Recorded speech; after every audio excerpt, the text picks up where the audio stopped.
All right. Welcome back to another episode of the Forest Brothers podcast. I'm your host, Mutsam Chris Dom, back in the cut, joined by my two brothers, Nkosi and Samson. What is good, brothers? In this particular episode, listener, we'll be talking about transfers that have been happening post season.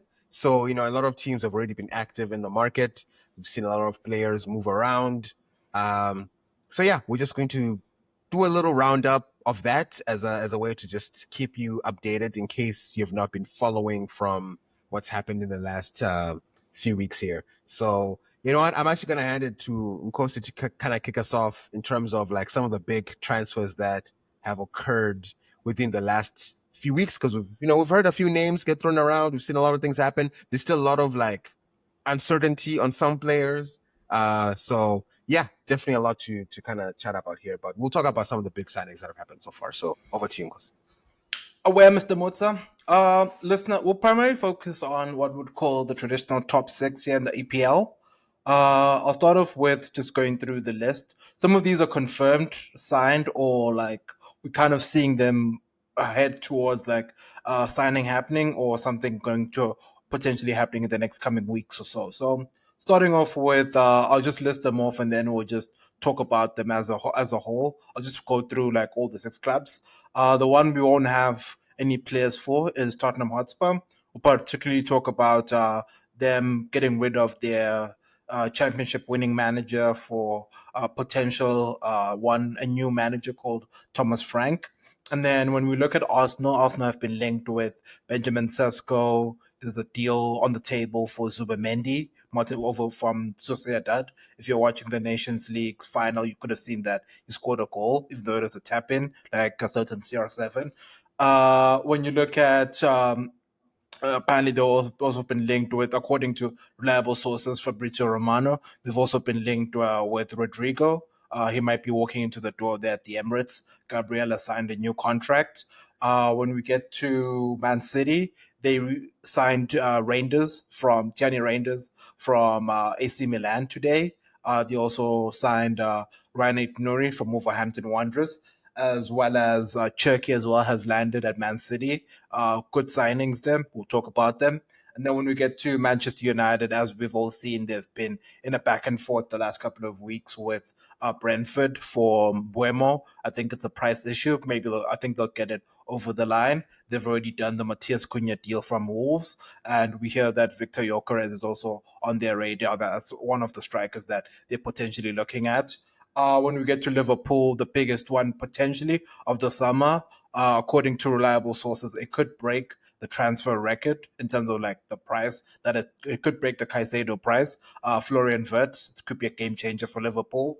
We're also hearing Milos Kerkez from Bournemouth, as well as the Trent replacement, Jeremy Frimpong, who's already signed. So we'll dive into that one. And then lastly, we have Chelsea. I think the four that are on the table currently, they've already confirmed Liam Delap from Ipswich, paid 30 million release clause. I think it was relegation release clause.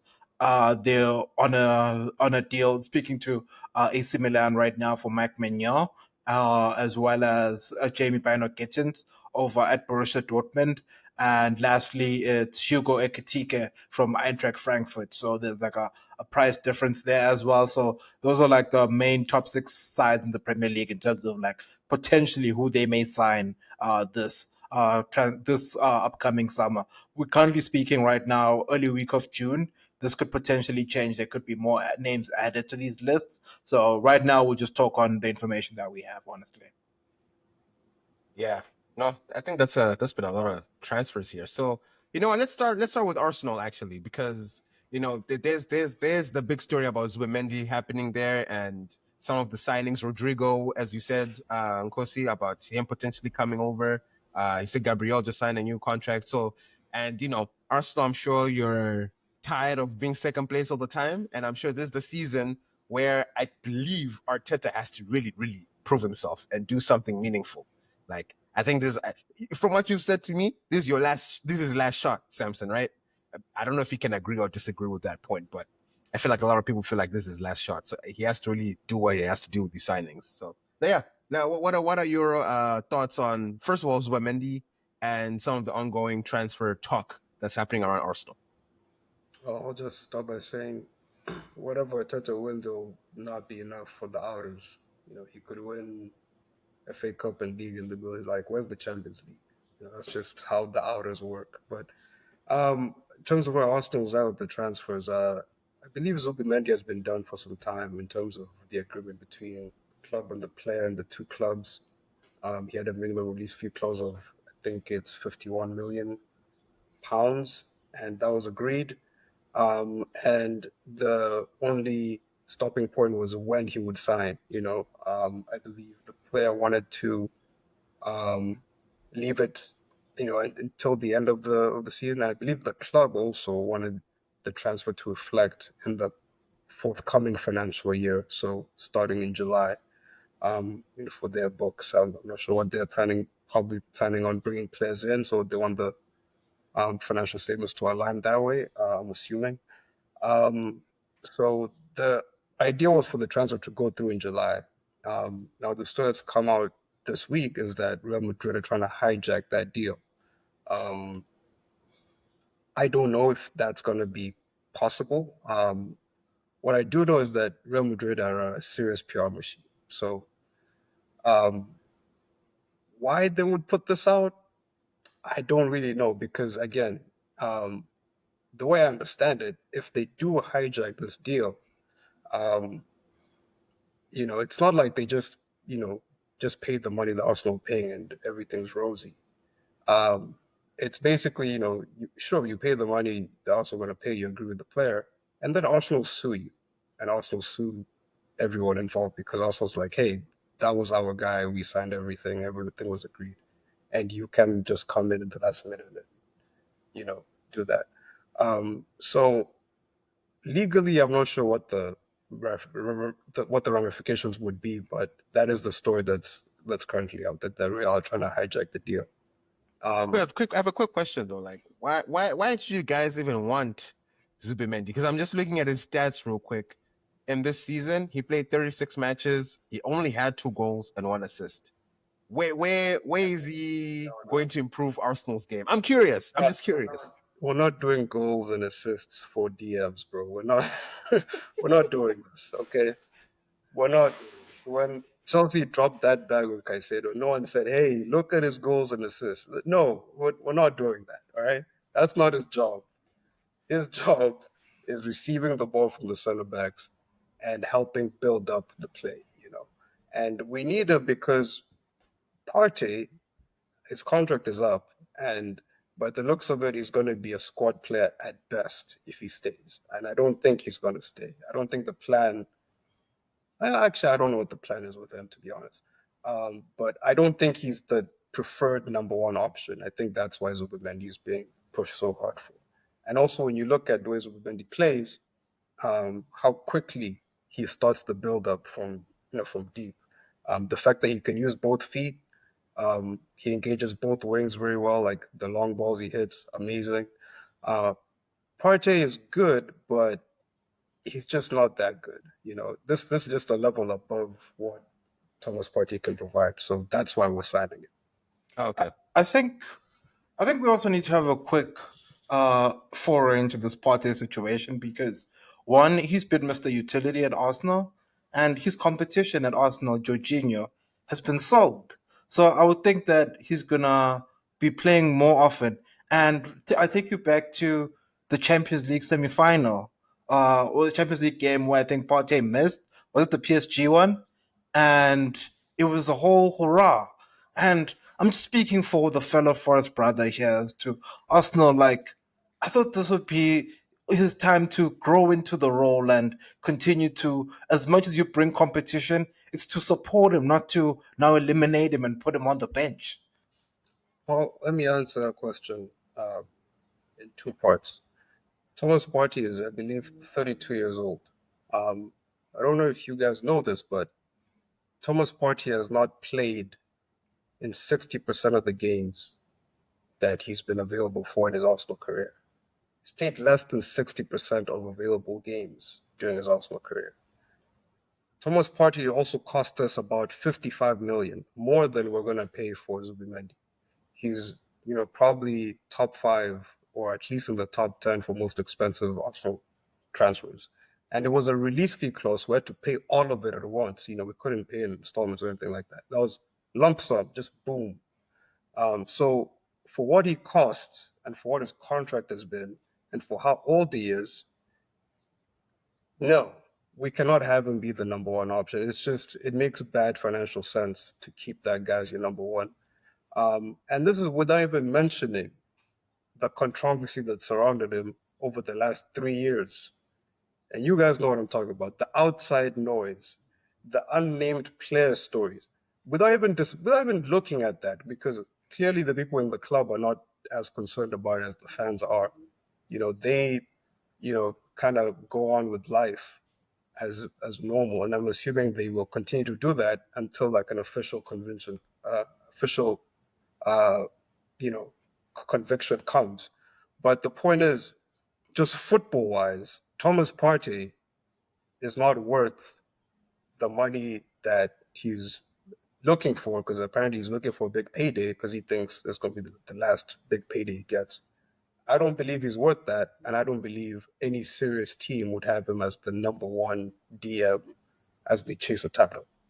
Um, just because availability and just everything else. Because I mean, again, I've watched this guy over the last few years. I can tell you, this is the first season this man has played. I think over 25 league games for us. It's the first time, and the fact that he's done that in a contract year just tells you all you need to know. That's a scammer, bro. That's someone trying to, you know, just scam you into a new contract. Like he's doing what NBA players do, where like a guy would average 9 points over the course of his contract. Contract year comes, he's averaging 20 points. You're like, who are you? You know what I mean? Like it happens in all kinds of sports. Players do this sort of thing. So I don't trust him. I don't think he's going to be the number one option. I think that's But going to be Zubimendi's role.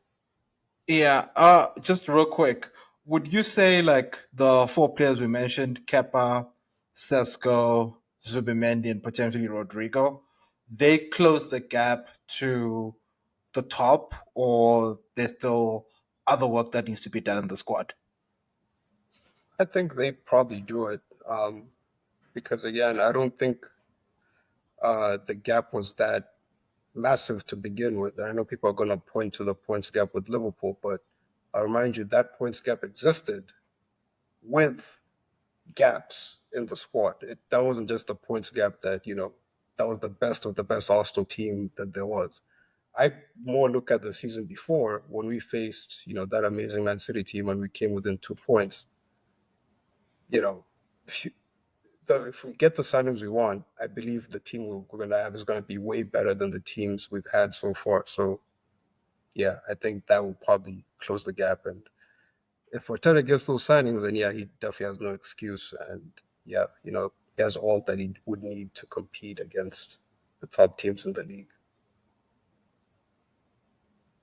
Yeah, the only question I have is why haven't y'all gone for Gyökeres? Don't y'all need a striker? Unless you're gonna depend on Havertz again for the next following season, but Havertz Yeah, ain't gonna win you nothing. But yeah, what's happening with that? Sesko is a striker, so I mean, I don't know. I'm assuming it's just a preference thing. Like, yeah, I can't tell you exactly why, but I know that I think Gyökeres is probably the hottest striker in Europe right now. I think he scored the most goals, even though he was in a lesser league. Like, and his goals count for less. He's still at the top of the list. So, yeah, and I understand why some people might feel like, why aren't we getting him? But looking at Sesko, he's also a really good striker, and physically, you know, he's hard to deny. He's like 6'5". He can dribble. He can shoot from anywhere. It's like he's a freak athlete who can score. It's like, at this point, like just take who you want. I think they'll be all right. Whoever you take will be all right. Yeah.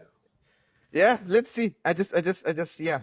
Let's see what happens. As long as there are gonna be no more excuses as to why things aren't going y'all's way. But okay, we can move on to Chelsea, because I know y'all is because you're saying you've had your own few transfers there at Chelsea.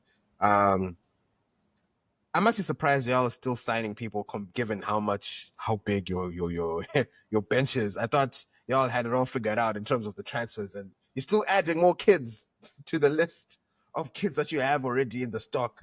So I know you wanted to replace Jackson, and you got Delap. I feel like Delap was a good side. Delap made sense to me because you all do need another striker at least, given that Jackson is worthless.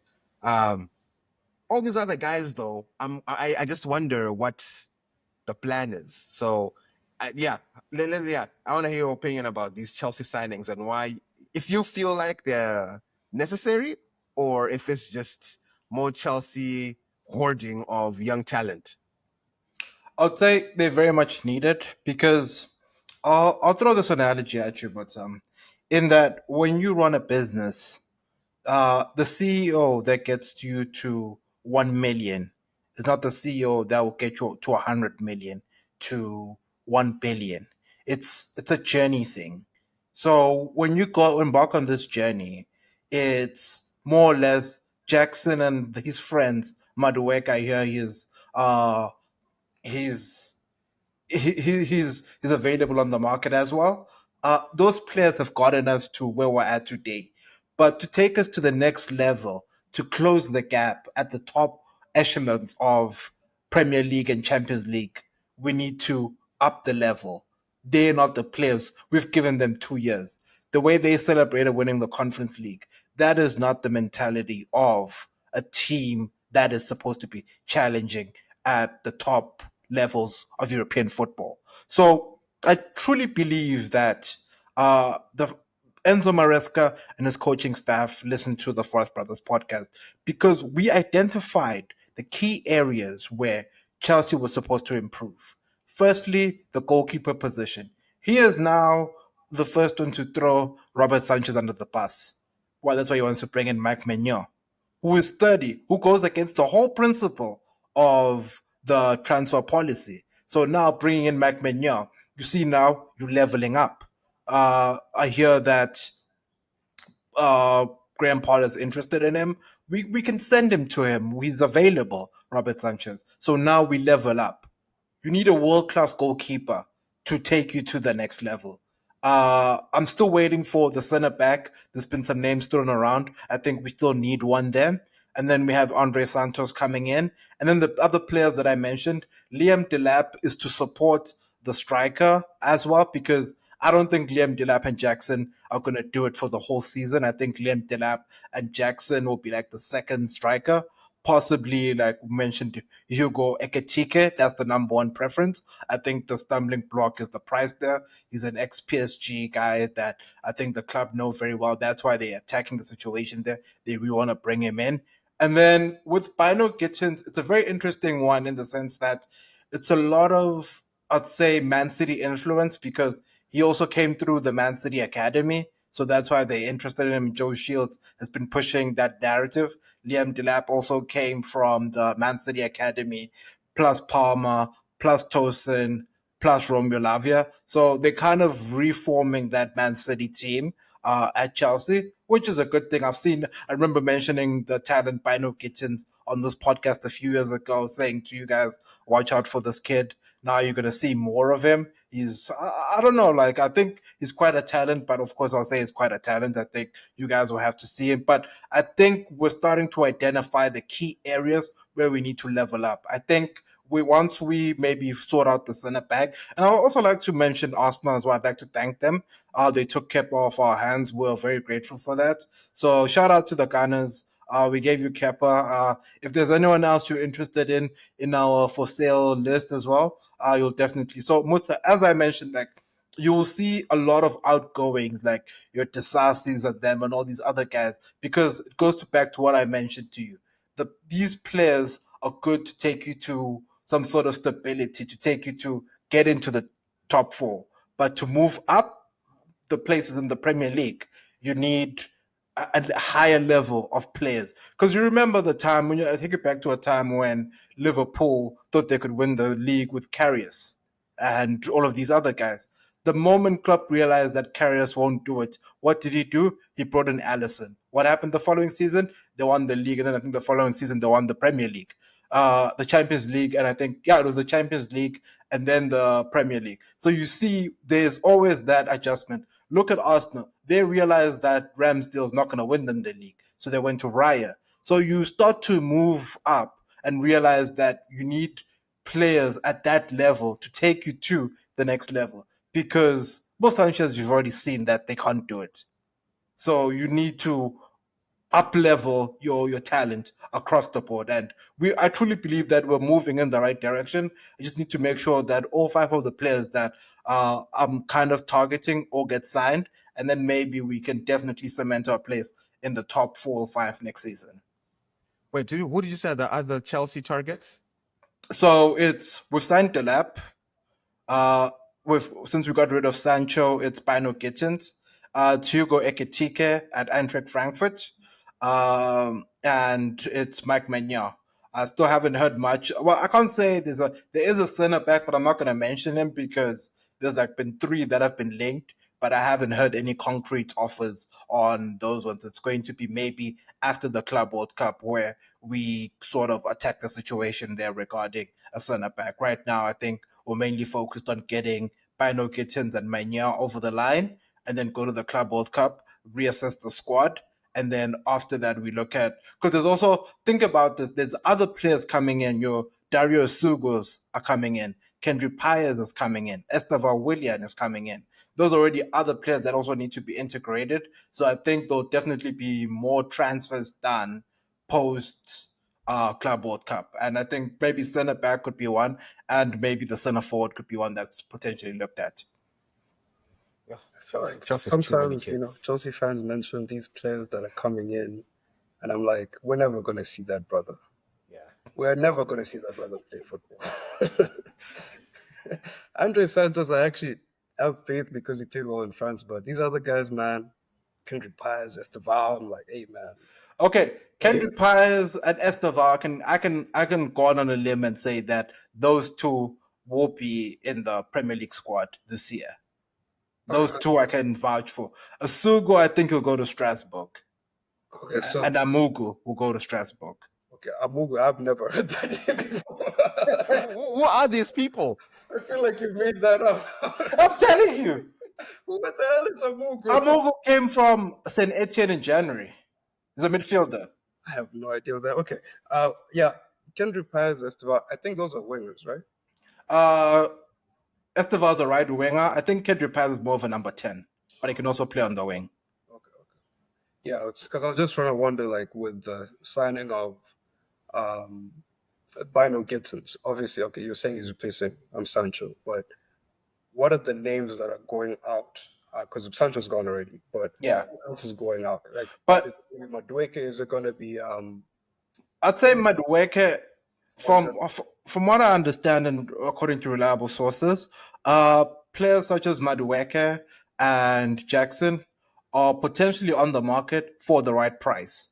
So if we receive the right price for them, we won't force them out, but they are on the market. That's just fact. I'm not making this up. And I think the club does have a concern around the Modric situation as well, because that also hasn't been cleared as yet. So that's why they think they're bringing in another body to support on the wing. And the fact that Pedro Neto won't have to play up front now because there could potentially be 3 strikers on the books, and then basically you go back to playing on the wing. And also, when you think about players like Kendry Paez and Esteval William, these are 18-year-old kids coming from Brazil or like South America. So they'll have to be bedded in. So they won't be coming in and starting immediately. They'll be slowly, we'll start to see more of them in 26 and onwards. This year, it's going to be about bedding in, understanding the culture, the playing style, the area, the training ground, everything. And then slowly we start to breed them in. Because I don't think like you can throw in an 18-year-old kid from South America and expect him to perform immediately when he's coming from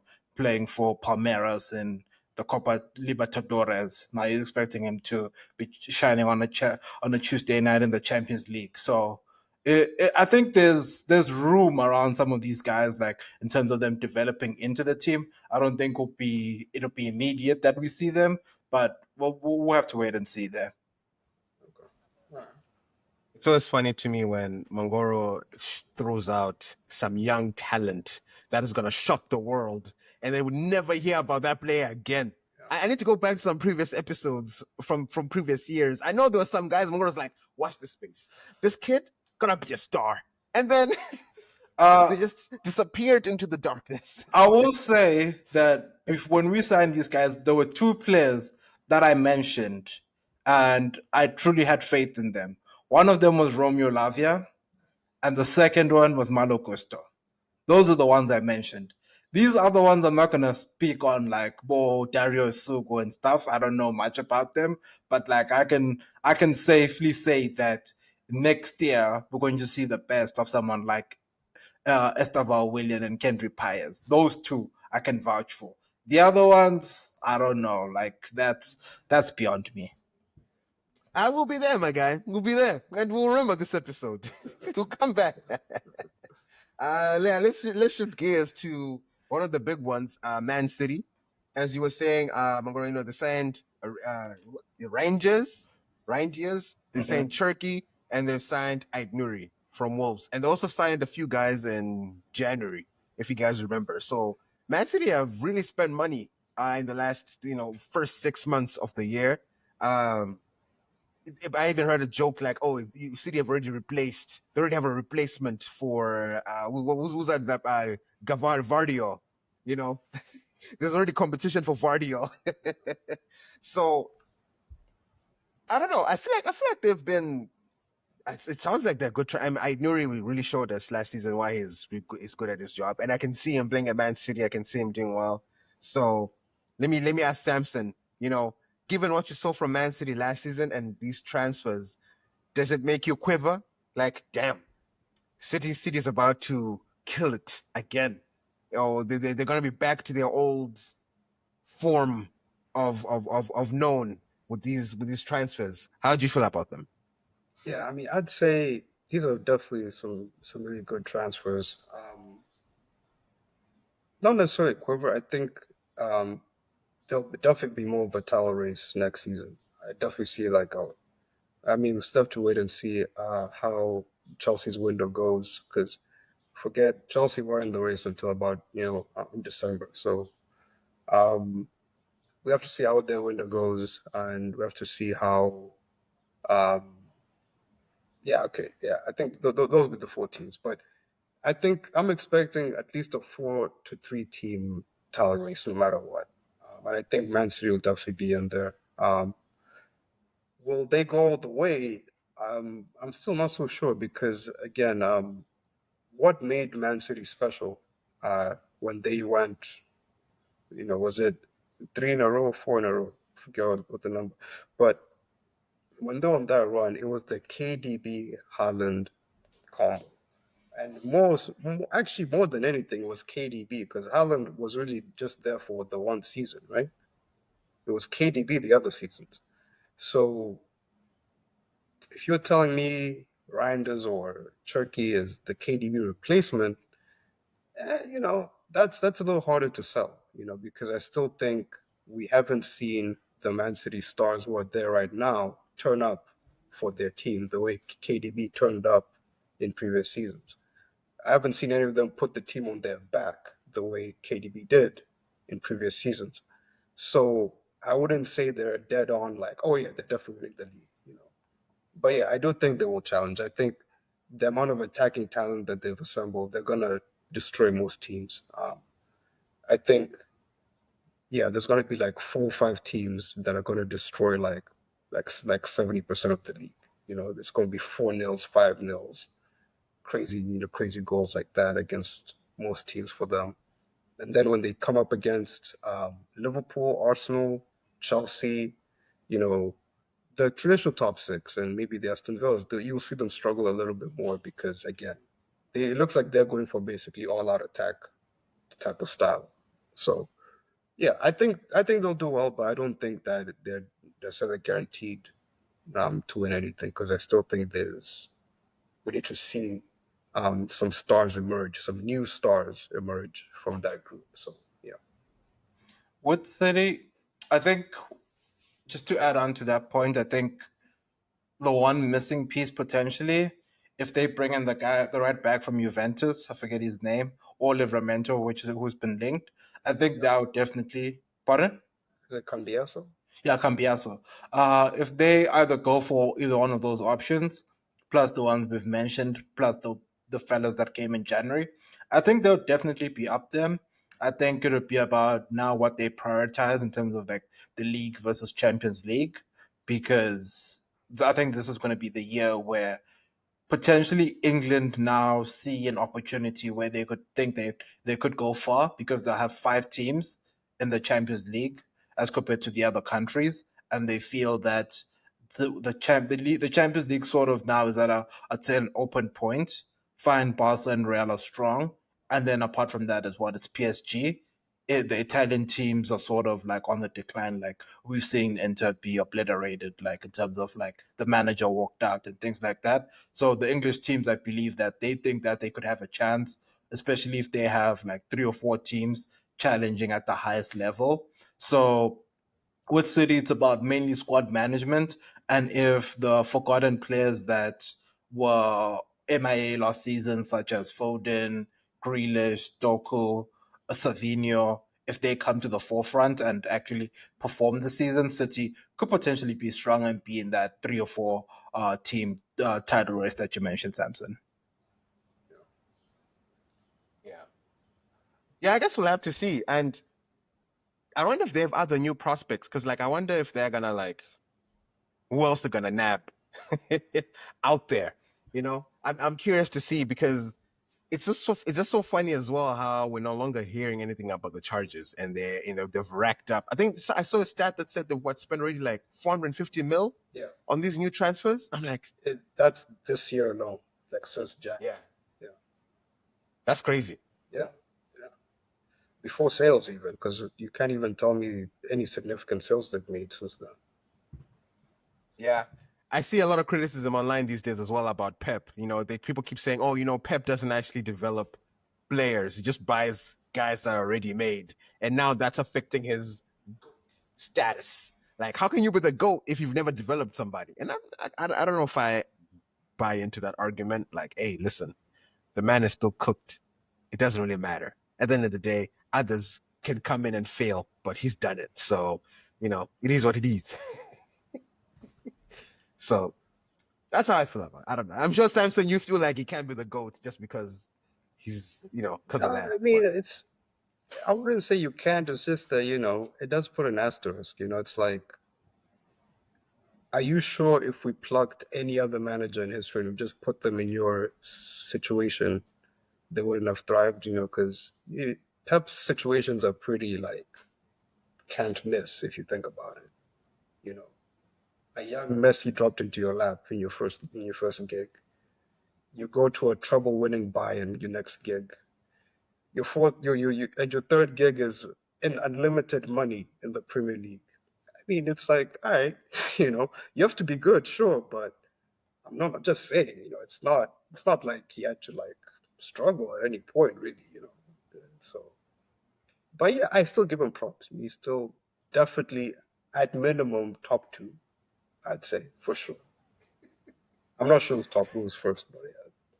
well, that's fair. That's fair. Well, let's move on to. I guess we'll talk about the champions, Liverpool, because I don't know if Wirtz has been confirmed yet or not. From what I've seen, I don't know what's happening with that deal. All I know is they got Frimpong, and you said they want to get Kirkes as another guy they want. I'm not sure what else needs to happen. I don't even know much about this Wirtz guy. Is he a winger? Is he a striker? What exactly is he? Attacking So mid, but he also plays left wing. yeah, primarily like a number 10. I think he cleaned up all the awards, not this past season, but the season before when Bayer Leverkusen went unbeaten. He was definitely like the talisman. Like when you tune in and watch the Bundesliga, the stuff he was doing that season. Fine, there was going to be a drop off like the following season, like last season, but I'm pretty sure like he's still, yeah, from my numbers. Like, last time I checked his numbers were pretty decent. Like especially like for what you'd call a follow season, and I think they're still in the Champions League. So all in all, I think he's going to be like I think he's a difference maker. especially like when you speak about generational talents, like especially the ones coming out of Germany right now, I think he could definitely lift Liverpool to possibly the next level because like the biggest thing that a lot of people underrate quite a lot, especially when you win the league, is a lot of teams like to rest on their laurels and they get caught out the following season if you don't like keep on rejigging the team, pushing the team forward with a star quality player like Verts. Like you definitely become stale. So for them, I think they looked at that and said, we definitely want to go again. Let's make sure that we sign a top tier player because Verts is one that was actually City were actually looking at him to potentially replace De Bruyne. So you can tell that there's definitely a quality player. Bayern were also interested in him, even though they have Musiala and all the talents they have. So you can see that this is quite a quality player that they were actually interested in signing. So I think if they definitely put it over the line, they definitely wanting to challenge across all tournaments next year because Wirtz is no slouch. Like from an actual technician perspective, like he's up there with the best. So he's coming in to replace McAllister, essentially. Not Who should necessarily replace him? because McAllister played sort of deeper. I believe it's sort of not necessarily replace Soboslai, but like he'd be an alternative to Soboslai because he's on that plane in that number 10.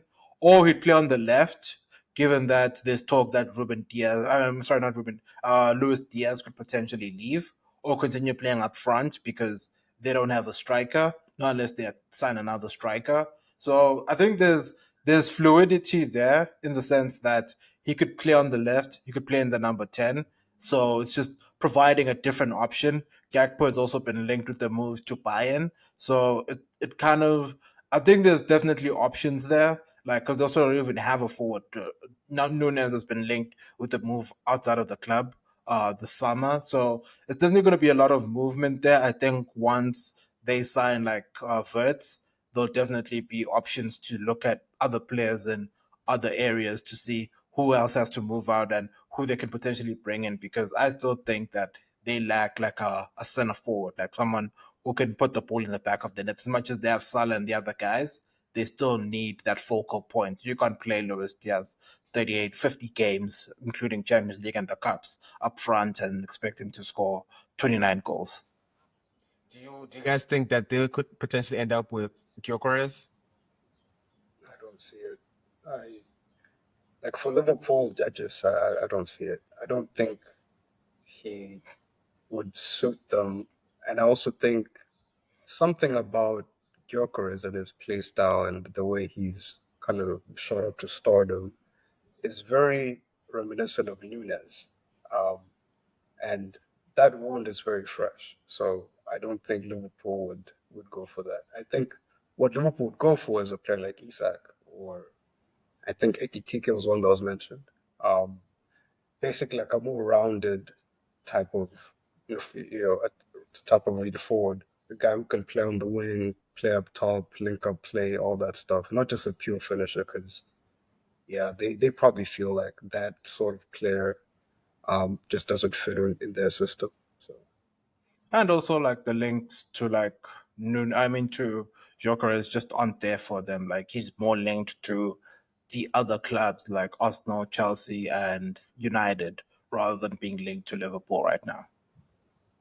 Hey, you never know. Maybe they could come in and snake since they really need somebody. Because I feel like there's a shortage of strikers, like good center forwards that can suit Liverpool's play. Because Isak, he ain't leaving Newcastle unless if they throw a large amount of money at the guy. But now the fact that they're going to be playing Champions League, I don't think he moves. And that's the guy that they were really trying to get, from my understanding, like towards the end of last season. So I don't know who else is out there who's a potentially good striker who's like up and coming or who's solid enough to be like, okay, this is the guy. So unless if someone emerges within the summer, but I don't know. So we'll just have to see. uh maybe Johan Wissa from Brentford. No, he cooks. That's a good guy. No, come on, guys. Come on. uh, That's a look, Alvin So Mateta.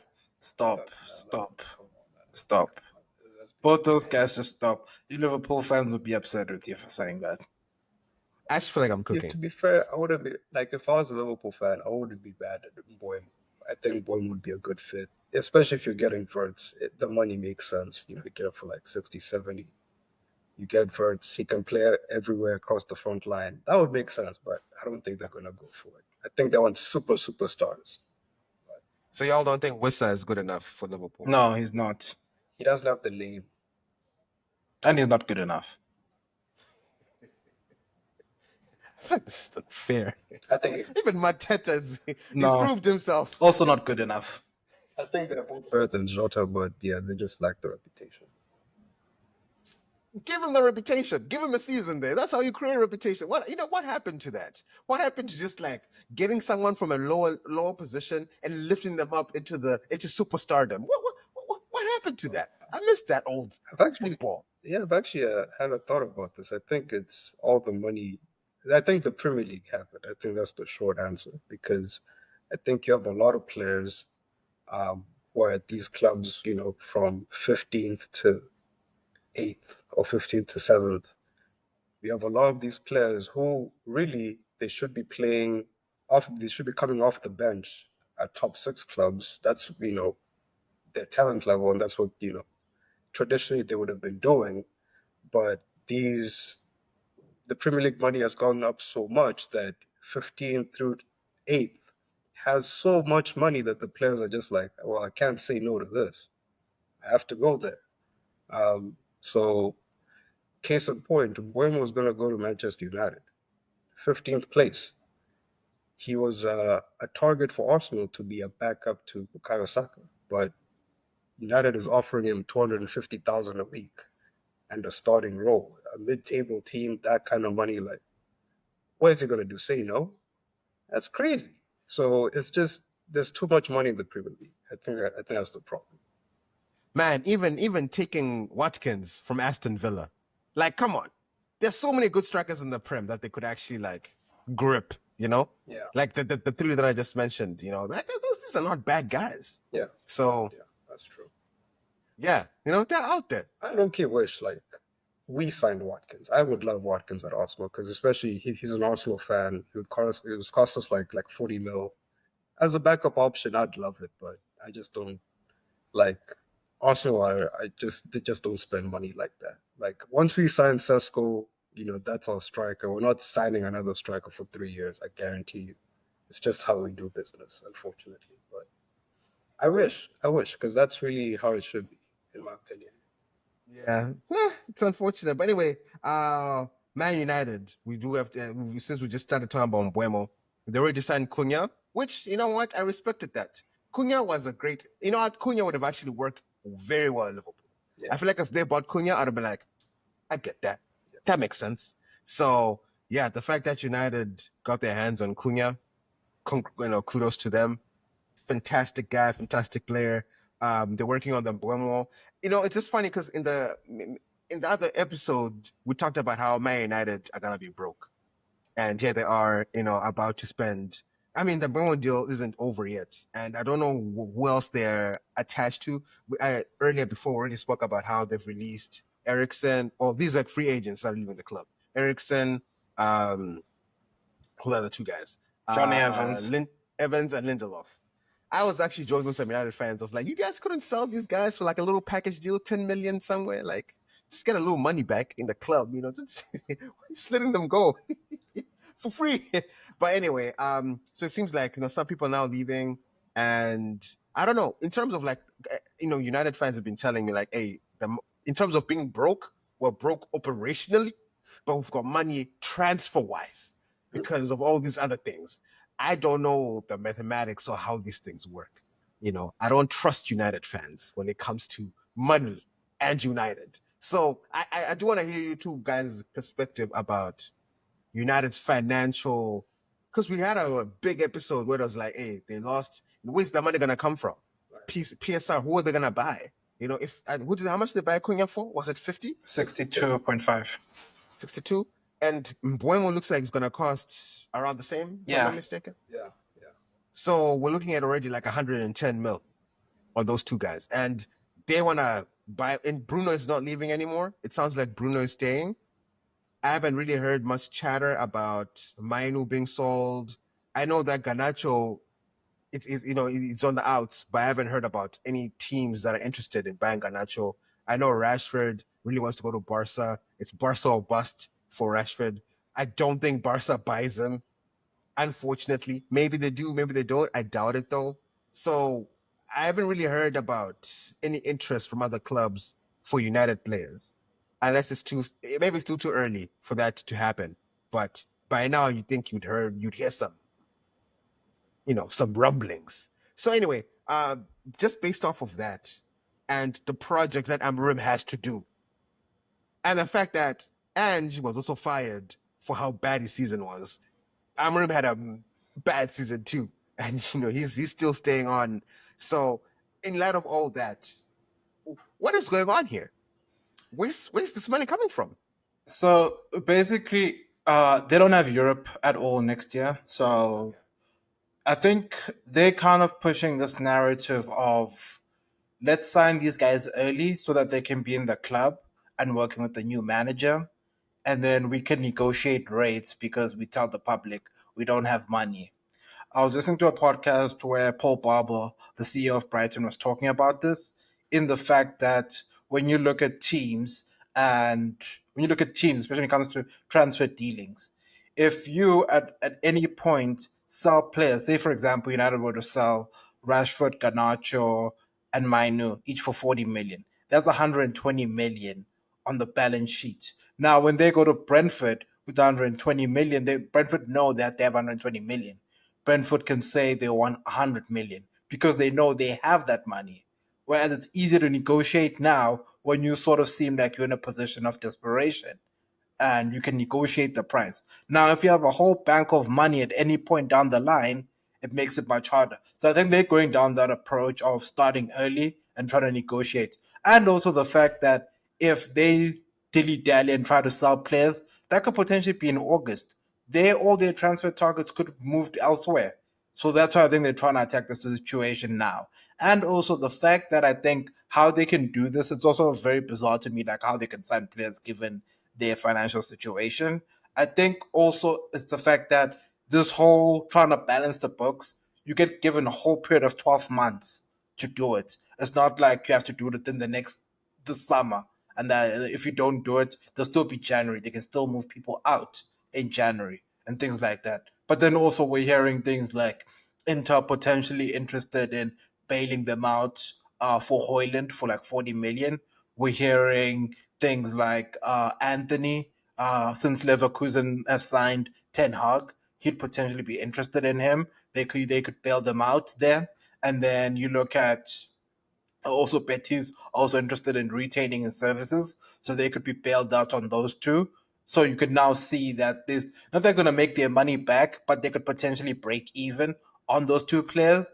And then the other players I mentioned, the three, are literally profit on the balance sheet. Like that's how they could potentially be able to afford these other guys.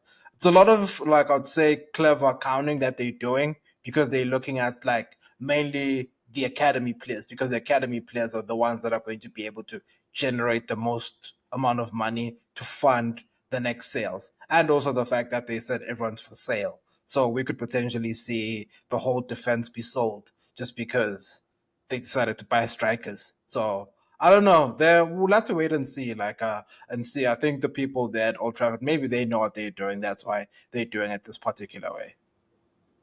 Yeah, I just want to say, I never thought it was going to be impossible for them to sign players. I will say, I did think some of the fees that are being quoted, I didn't think they'd be spending this much. Maybe for one player, like Cunha, for example, sure, but then Mbuemo as well. That's sort of surprised me. Also because I believe it was the Athletic reported a few weeks ago that budget, their transfer budget going in was 120 million.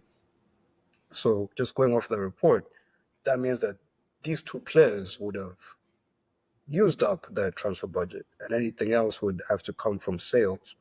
So yeah, I don't necessarily get the move for these two players in particular. given all the things that they have to work on. And I also don't get not selling Bruno Fernandes to Saudi because I believe they did receive uh, a pretty big offer. Was it 100 million? 100 million. Yeah, 100 million offer. Not sure what the thinking was there because I'm sure his transfer was long enough ago that they've already fully paid for it. So this would also be total profit. You know, they're not going to have to share this money with Sporting or whatever it is. So again, yeah, kind of surprised there. So Wasn't it a Bruno decision to say no rather than the club? yeah, but he Uh, also said that if the club wanted him to go, he was ready to go. Like he didn't like he spoke to them and he was like, "We want you to stay." Okay, I'll stay. You know, type of. Yeah, sounds like Amarim said, "Hey, but my guy, stay," and everyone was like, "All right, baby, I'll stay." You know what? I get it. If they believe they have money like that, all right. I still believe like you as much as this group, you can add to it and it can take you back to Europe and whatever. I feel like United should embrace a period of pain. Just say, you know what, we've had a terrible few seasons. We're a mid-table club now. Let go of Bruno. Let go of Rashford. Let go of these guys who are overpaid and just start afresh. Because as long as these wages are on your neck, every season is going to feel like life and death. Because like every season you don't make Europe now is now like, well, we're going to be ruined and we have to be creative every summer just to stay afloat. And I don't think that's a nice way to run the club and to keep everyone happy. But you know what? To each his own, to each his own. And that's the way they want to do things. Best of luck to them. What I was just researching here was I was curious how much is Cunha getting paid per week at United? He's getting 200,000 per week. He's now the joint fourth highest earner at United. He's not even like fourth. So that's yeah, they're still forking out a large amount of money uh to the guy. I mean, he was earning. It sounds like he was earning 120,000 at Wolves. Um, so I guess but it's still a big wage. I feel so. But this is my point. Like I still don't understand how United let Delap go to Chelsea. I thought that was the slam dunk signing. We need a striker. He's cost 30 mil, potentially low wages. Yeah, let's do it. I thought those were the kinds of targets they would go for because it just makes sense. Like just long term, he's young.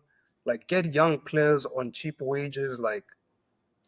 But they're still signing stars. So I'm like, all right, Well, okay. just to add some context to the Delap on why I went to Chelsea, from what I heard, it's an exclusive. Tuchel was the one that actually played a role in him going to Chelsea, and him. I think they spoke about like what his England potentials, like I think, like his chances within the England setup could potentially be.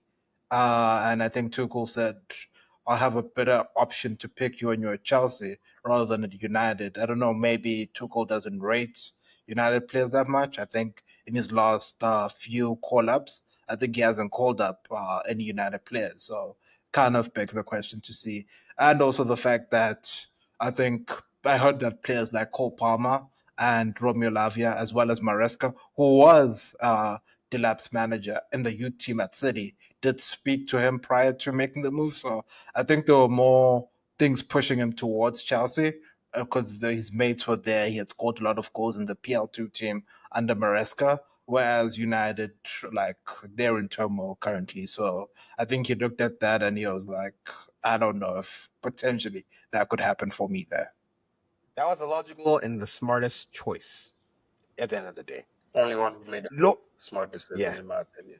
Everybody else, I don't know what they're thinking. All those guys going to United, I don't know what. I mean, money, sure, I get it. yeah. Just beyond that, I don't know what they're And the name also, like as much as they finished wherever they finished, still Manchester United. Like, and think about our fellow brother from the forest, Mbuemo. Like, he can now go to Cameroon and be like play for Manchester United, and you know how much weight that has. Like, you remember the times when players like Sadio Mane played for Liverpool. from the Forest. You look at Mo Salah in Egypt, and so forth and so forth. Other players coming from the continent. Now, when you're playing for a big team like United, as much as they may be 17th, 16th, wherever they are, like it's still Manchester United. Does not take away the fact that they're struggling, but they're still up there. I think socioeconomic status also makes a big role here, because if you think about coming from the favelas, Cunha, who is it to say no to a big payday? Doesn't matter where he's playing as long as he's getting the bag. Delap came from a rich family. Rory played in the Premier League for many years, so I think also just the fact that he's grown up with money. So it's not like he's driven by that. He would rather go out and hang out with his boys at Chelsea, score some goals, have a good time, because he's not driven by, yo, I made it out the gutter, I made it out the favela. So I think that also like potentially plays a part. What's still interesting to me though is that Casemiro is United's highest earner at 375,000 a week, and they are not actively, or I don't know, or yet they are not yet actively trying to get him out of there. And I mean, why would he leave? Who's also gonna pay? Who's gonna match his wages anywhere outside of United at this point? So I think maybe that's why they're not just gonna touch him. There's no interest. I saw a tweet that said United are the Saudi of the Premier League, and I believe in that. Those guys are offering Saudi wages in the Premier. There's no reason why that man should be earning 375 grand a week. Absolutely no reason. And this And is why, by the yeah, way, when Mainu was kicking up a fuss about his wages, saying he wants, was it like 120 or 180? 180. I was like, it makes sense because that man, who he's easily benching any day of the week, is on 375. So, like, why can't I get 180? You're going to give him 375. I mean, it's just the name. The history Yeah. precedes. And I'm pretty sure even Ugarte is up there close to 200, like in terms of like salary, like, and he came in and it's not like he's done anything better. Like Ugarte has left PSG and they've won the Champions League, like, and he's looking at it was like, this is the guy that you said is better than me, and he's earning so much money, and I've been here through the dark days. I was carrying this team the season before. Now you're gonna put me to the side and say I'm fine with my 50K for this guy who's doing nothing. I'm not even gonna talk about this Casemiro guy. So I do agree with the brother Mainu there in terms of like just being paid what he's worth according to him. I don't know if that's truly market standard, but if he thinks if he believes that he's worth 100K, 180K, they should pay him 180K. That just shows the culture of like this club, man. Like it's no longer about yo. I don't care if you're paying me nothing. It's the badge. I blink for the badge. Nah. It's like yo, look at this guy. I also want to drive a Mercedes Maybach. Like it's just the culture of United is just rotten. I think to the core, where a young player can demand that. There's no way a young player back in the days of Rooney and Scholes and Ferdinand would walk in there and be like, "Excels, where my money at?" What's I don't like I don't believe You that. would, or else you'd walk out the door. That's why he's entertaining offers outside. Because just on your point, me driving in my, as much as I love a VW Polo, me driving in my VW Polo to training and putting in the hours and carrying this team last season, where these guys were nowhere to be found, coming in their Porsches and their G wagons and their all these nice cars, and I'm there driving a car that is like a third of the car, a quarter of the cost. Like it does get to you as a person, like in You terms gotta of put your like head down. You're 18, man. You've got a long career ahead of you. Just take it easy. Patience. you're an England international, Mota. You're an England international at this point. What happened to patience? That's all I'm saying. What happened to just patience? Just take. Someone will give it to you. Just relax, brother. Patience. I think someone, but why can't it be you? Why can't it be the guy? Why can't it be the guy overpaying like 10 people? Why can't it be him? Why can't I be overpaid as well? You know? Yeah, I mean, I hear it. I hear it. I think on the last bit of the pod, yeah, I think we talked originally about Spurs. The fact that we haven't actually heard much chatter about Spurs. We did see Big Ange get sacked. He left. I know there's a lot of conversation about whether that was a good decision or not. For me personally, as a Spurs fan, I I didn't care either way. If he stayed, I'd have been happy. Like, okay, you know what? We'll give you another chance. You did win us the Europa League championship. But on the other side of it, you did lose 22 games in the Premier League, and we did finish 17th. So, you know, either way, like you leave because the whole season I've been saying this guy needs to go. So I'm still with that. So I'm saying for me personally, as a fan and as objectively as I can say, if he stayed, I'd have been happy. If he left, I'm happy. He's gone, and it sounds now that we're linked with Thomas Frank. Um, you know, so that's why we haven't heard much about players. I think once we do confirm Frank, we get Mbuemo. That's what's gonna happen. Frank will bring Buemo with him. 250 mil, huh? I mean, 250 a week. It can be done. It can be done. I think they'll come as a package deal. I think they will. That's why it's taking so long with United. Because why is it taking so long? They're waiting for this Frank. Frank probably told Bono, hey, my guy, don't put pen to paper just yet. Let's see what we can do with this Levy guy. Let's see what we can work out. Yeah, just watch the space. You guys remember Yo, what I just said. if Thomas Frank goes to Spurs, I think it's going to be his graveyard or his managerial graveyard there. One. Secondly, in terms of package deal, I don't think it'd bring him Buemo. I think it brings someone like Christian Nogard or Ethan Pinnock. Those are literally the options that I'm thinking of. He potentially bring to Spurs. I think what he's gonna do is he's gonna basically bring his Brentford ways to Spurs, because like Brentford, the way they sign players is like, who's undervalued right now? Who can we get on the cheap, kind of? And I'm assuming Daniel Levy is looking at him to say like, hey, this guy's done so much more with so little. Like that's why I want him. So he's gonna bring him in, and he's gonna go shop in the championship straight up, like with no shame, because he knows Yeah, this yeah, I man know. will make diamonds. Yeah, and some random guys coming in from the Danish league, Bonochaland, Scandinavian players you've never heard of for like 2-3 mil, and they'll be starting week in and week out. I hope you remember those man you were playing against Bodo Glimpse. They're coming. Those Those man. Bono, yo, that guy who scored is in the semi-final against us. I heard he cooks actually there in Norway. So you know what, I won't be mad at it. Because I mean, I don't know. Oh, Kulusevski came from PSG, I suppose. So I can't really say. Juve. Was it Juve? Yeah. So he did come from. But I mean, I don't know. Listen, the thing is, for me, I actually like it when we get an unknown player and then develop them into someone who becomes important. Like But then, I'm all about that. case in point, you then throw him under the bus when he doesn't perform. Your goalkeeper, and the centre back. Kensky? When they came in, you both said what great signings, and then your Odogi as well. Like you were there now. Like these are great signings, very cheap. Even the manager, and then when it doesn't go well, you throw them under the bus. Then do you ever ask yourself why these people were valued at 20 million or 5 million or however much they were? Y'all paid for them. Honestly, I don't know why we bought Kinski. That one is still. I don't even know when he came or why he came. That Plus, one plus is. Vicario as well. You were having Vicario. Yeah. Vivacious. Okay, but we all know Vicario. Vicario is scared of corner kicks. Like we know him.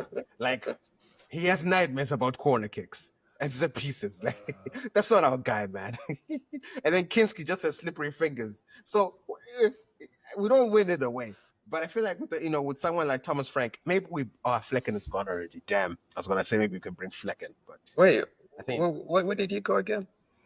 Flecken. I think He he's going went to to Bayern. Leverkusen and then Kelleher went to Brentford. Right. Yeah, so something like we can get Flecken. So it's unfortunate. But you know what? Like I said, I think Thomas Frank is a very pragmatic guy. I don't expect us to do particularly too well next season, but I do expect us to be steady. I do expect us to like start well, see good management, see good, because Andrew's just doing whatever he wanted, and he stopped caring about the Premier League like halfway through the season. Didn't give a fuck. So at least Frank, he's just like, hey, listen, man, eighth is what I can do for you, and I'll take that. I'll take eighth. Yeah, So I'd say quality wise, and I think some of the teams are going to get worse. Like Villa, I think they're going to get worse. I think they're going to sell some players. So I think Spurs, just on talent, is at least a top eight team, like at least, at the very least. So I do agree with you. Thomas Frank will definitely deliver you top eight football because what Thomas Frank does is he does not throw away games. I've seen Ange throw away too many football games just because, you know, he has philosophies. He's watched Pep. He thinks he's Pep. Like I don't get him. I don't understand what his issue was really at sometimes. But Thomas Frank, safe, steady. He'll work on set pieces. He'll, you know, he'll make sure he'll make sure you guys are prepared for the opposition. Um, He will not do crazy tactics like three DMs one week, three cabs one week, like none of that nonsense. It'll just be steady, consistent teams and performances. So I think that'll be good for Spurs for a while. I think we need that. Yeah. I think honestly we need that. And yeah, and I mean a lot of players liked him from what it sounds like. I've seen a lot of players post about him. So I just do hope as well that the players are gonna be welcome to receiving someone like Frank. And it seems like Frank usually has good relationships with players. I've never seen him have a bust up or even look angry or shout at any of his players or have beefs. So it sounds like he's a pretty chill guy. So I think we also I hope the players also receive him well. I right now don't know if Son is gonna stay. It looks like he'll leave. I don't know where he'll go. Romero doesn't sound like he'll stay either. So we definitely need to get back in the market. Hopefully we get Mitoma. Maybe Mitoma will come to Spurs. I don't know. I won't be mad at that. I won't be mad at that. Like if we shop around the Prem for some guys. Levy, I hope you open up your pockets and say, you know what? I'm gonna give you whoever you want. I'm gonna give you a budget. 300 milli. Yeah, come on. Go shop. Let's be serious, man. Come on now. I'm still hopeful. I'm still very, very hopeful. Or I mean, I guess you go down to the championship and get some guys, but I don't know. I feel like now the championship is getting better. We have decent players, like especially from the teams that went down. Like we spoke about this last time. We could get like a little Dibbling from Southampton. He was decent. They had that center back there at Southampton as well, that tall guy who will just score headers. This black guy. Would you So say the championship is better, given that last season all the teams that came up went back down, and I don't see that trend changing this year. The teams that came up, Sunderland, and the other two Leeds, and I forgot the other one. I see them going straight back down. Would you say that the quality has really gone up there? I don't know. I can't say. I can't say. We'll have to see. But I do. I mean, at the end of the day, like, look, Bellingham. I guess it was the name. He got sold from Sunderland to Borussia Dortmund. I think that's just the name that carried him to that. But I do generally believe that player quality is increasing a little bit. I feel like we're getting somewhere. We're starting to get. I don't know. Maybe I'm being too hopeful, but I do think there's some quality guys down there. I'm sure there's a few diamonds in the rough. I mean, I think a realistic budget for Spurs is about 150 million.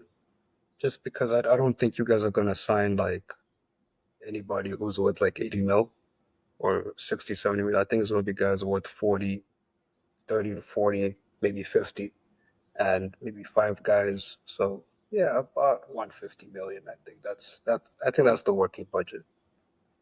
Yeah, unless we do like a really good sale, maybe that's like I don't know, Yeah. like if we sell Son or I'm seeing like Romero's potentially the big sale. Like Romero, I can see him go for like 50 mil. Atletico. I can see that deal.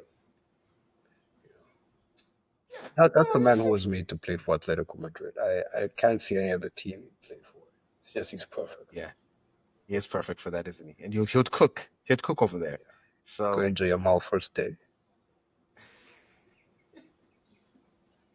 yeah. So I mean, I don't know. So we'll see. So I think with Spurs, I think things have been kind of slow over there. I don't know why. Even with the sacking of Ange, it was a little like weird. Like if they're gonna do it, if they were not, we're kind of in the dark. With Frank, it's also still a rumor. So I don't know why they're doing things a little slow. There, Spurs. Like I feel like they should really be on it. and to show fans that, yo, guys, don't worry, we got it. We got it handled. So I don't know, but I'll just have to stay hopeful. But anyway, I think that's a good rundown of everything. We'll just keep up to date with everything that will happen in the next few months in terms of player transfers and yeah, coach stuff as well. So yeah, stay tuned, listener. But hopefully, if you've been unaware of what's happened so far, hopefully this episode has served as a good way to get up to date with everything. Any last words there, brothers, before we close out? I'm good. I'm all right. I'm all right for today. You good for today, Mangoro? Anything from you? Oh, we're good. Nothing too major. Just make sure that America, if you're listening, we're still missing a center back. But yeah, that's all I have to say. All right then. Well, with that, listener, well, thank you so much. Please do comment, like, subscribe, or in the comments especially, tell us who you think should go where and what's happening. Like, we definitely want to hear your thoughts on that stuff. So, anyway, with that, listener, we appreciate your time and we'll catch you on the next one. Peace out.